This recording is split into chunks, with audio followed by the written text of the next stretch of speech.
Metode penelitian hukum. Topik ke-8 dari 70 topik. Pengertian ilmu hukum, bagian pertama. Menurut Gisel dan Van Hoeke, ilmu hukum, atau jurisprudence, adalah suatu pengetahuan yang sistematis dan terorganisasikan tentang gejala hukum, struktur kekuasaan, norma-norma, hak dan kewajiban. Ilmu hukum bersifat preskriptif, mempelajari tujuan hukum, nilai-nilai keadilan, validitas aturan hukum, konsep-konsep hukum, dan norma-norma hukum. Sebagai konsekuensi preskriptifnya, ilmu hukum bersifat terapan, artinya menetapkan standar prosedur, ketentuan-ketentuan, rambu-rambu dalam melaksanakan aturan hukum. Menurut Fisher, T. Hoof, dalam tiap tata hukum terdapat 3 acuan dasar yang bekerja dalam waktu bersamaan, yaitu hukum sebagai putusan yang memiliki otoritas atau positivitas, hukum sebagai tatanan atau koherensi, dan hukum sebagai pengaturan hubungan antar manusia yang tepat atau keadilan. Tiap-tiap tata hukum menampilkan diri sebagai keterberian, hal ada, atau Gegebenheit, yang terdiri atas kompleks perangkat aturan hukum, perundang-undangan dan hukum kebiasaan, yang berlaku, penyelesaian-penyelesaian yang diakui, atau jurisprudensi, dan ajaran-ajaran yang berpengaruh, atau doktrin.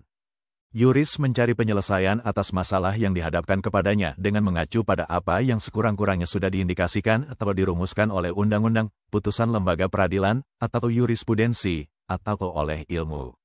Ini yang dimaksud oleh konsep hukum sebagai putusan yang memiliki otoritas, atau positivitas.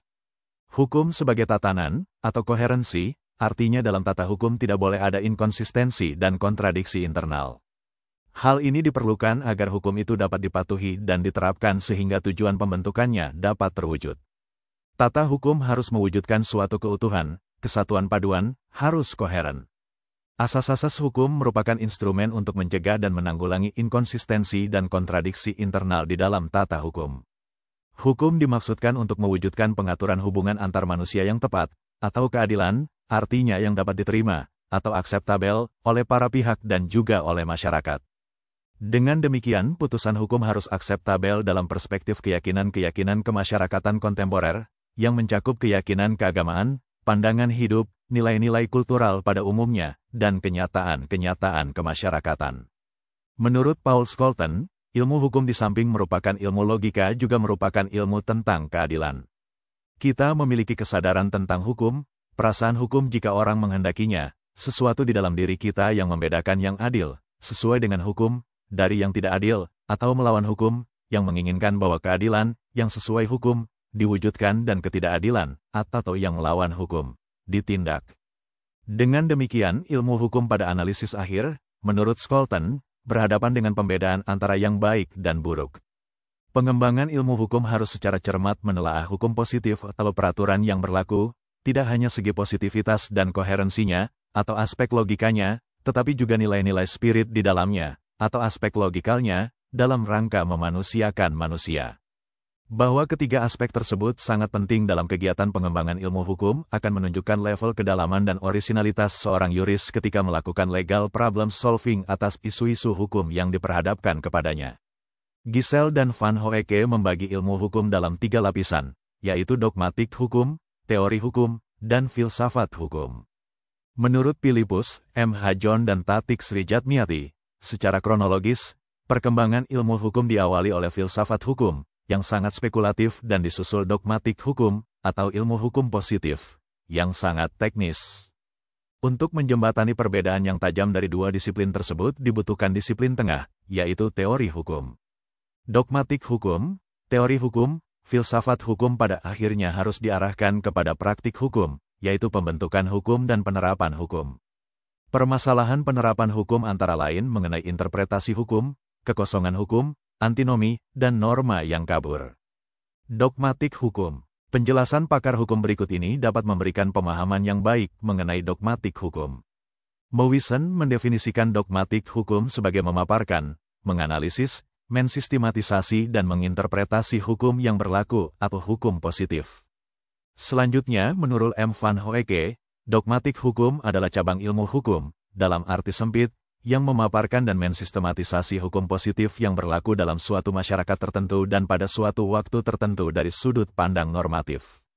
Menurut Bernard Arif Sidarta, berdasarkan pendapat Gustav Radbruch, maka dogmatik hukum adalah ilmu yang kegiatan ilmiahnya mencakup kegiatan menginventarisasi, memaparkan, menginterpretasi, dan mensistematisasi dan juga mengevaluasi keseluruhan hukum positif, teks otoritatif, yang berlaku dalam suatu masyarakat atau negara tertentu dengan bersaranakan konsep-konsep, atau pengertian-pengertian, kategori-kategori, teori-teori, klasifikasi-klasifikasi, dan metode-metode yang dibentuk dan dikembangkan khusus untuk melakukan semua kegiatan tersebut, yang keseluruhan kegiatannya itu diarahkan untuk mempersiapkan upaya menemukan penyelesaian yuridik terhadap masalah hukum, mikro maupun makro, yang mungkin terjadi di dalam masyarakat.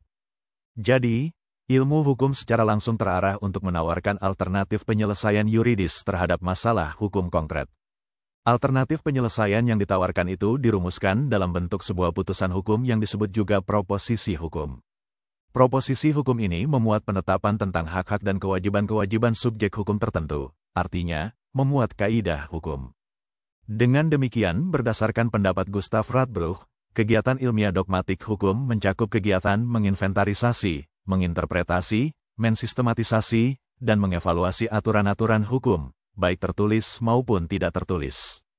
Dari 4 jenis kegiatan itu, yang menjadi intinya adalah interpretasi dan sistematisasi aturan-aturan hukum. Interpretasi aturan hukum. Menginterpretasi aturan hukum adalah upaya menemukan makna dari aturan hukum itu, artinya mendistilasi atau menarik keluar dan menampilkannya ke permukaan kaidah hukum atau makna hukum yang tercantum atau tersembunyi di dalam aturan hukum yang bersangkutan. Tentang cara atau metode untuk menemukan kaidah hukum itu, dalam studi hukum sudah lama dikembangkan berbagai metode interpretasi yang mencakup metode gramatikan, historikal, sistematikal, teleologikal, dan sosiologikal. Tentang metode-metode itu tidak ada ketentuan tentang urutan hierarkikal. Padahal tidak mustahil bahwa metode-metode tersebut menghasilkan tafsiran yang berbeda-beda. Namun studi hermeneutik menunjukkan bahwa kesemua metode perlu dilibatkan secara proporsional dalam kaitan antara yang satu dengan lainnya setiap kali menginterpretasi sebuah aturan hukum.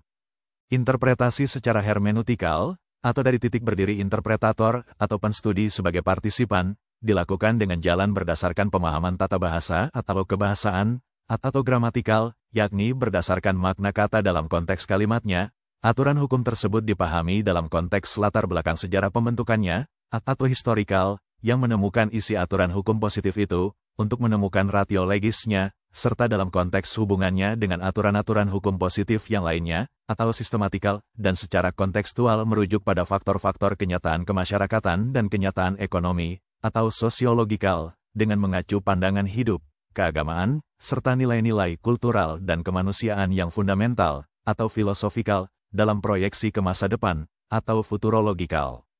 Jika interpretasi menghasilkan lebih dari satu makna hukum atau memunculkan lebih dari satu kaidah hukum, maka ilmuwan hukum atau praktisi hukum harus mengambil sikap, artinya secara terargumentasi harus menentukan pilihan mana yang menurut keyakinannya yang paling tepat, dengan mempertimbangkan berbagai faktor kenyataan kemasyarakatan, nilai-nilai yang hidup di dalam masyarakat, akseptabilitas, dan efektivitasnya.